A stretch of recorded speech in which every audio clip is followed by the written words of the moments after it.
Everyone, it's Carrie over at Double Click. Welcome back to my craft room. Today I am doing a VR for Anchored in Crafts. She is hosting a birthday challenge and she is requesting you send her a birthday card, crafter's choice item, and she also had some themes that she requested, either Maggie, Holmes, Halloween, and it's due on June 24th. I will be sure to link her channel down below so you can get all of the details to her challenge. I decided to use the Woodland Grove collection from Maggie Holmes. This was the card kit. It came with lots of ephemera, so I was able to create this card using the ephemera as well as some of the stickers.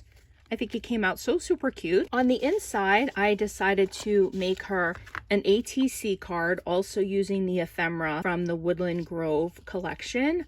I have some acetate back there. I did double layer the flowers.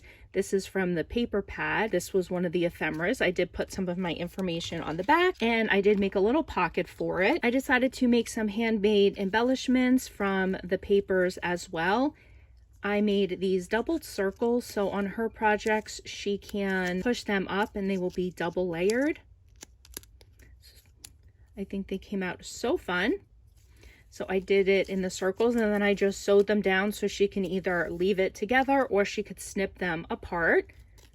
So we have the circles and they go in this little pocket down here. And I also did the butterflies. These were really hard to fit through my sewing machine. They were a little bit too small for me, not being a great sewer. They did come out pretty cute. Hopefully she can use these on one of her Maggie Home projects. I went through my dewdrops and selected a selection of colors that match the Maggie Home's Woodland Grove papers. I think that these are perfect for that collection. And that is my entry for Anchored in Crafts. Her channel will be linked down below. Thank you guys so much for stopping by my craft room and have a great day. Bye guys.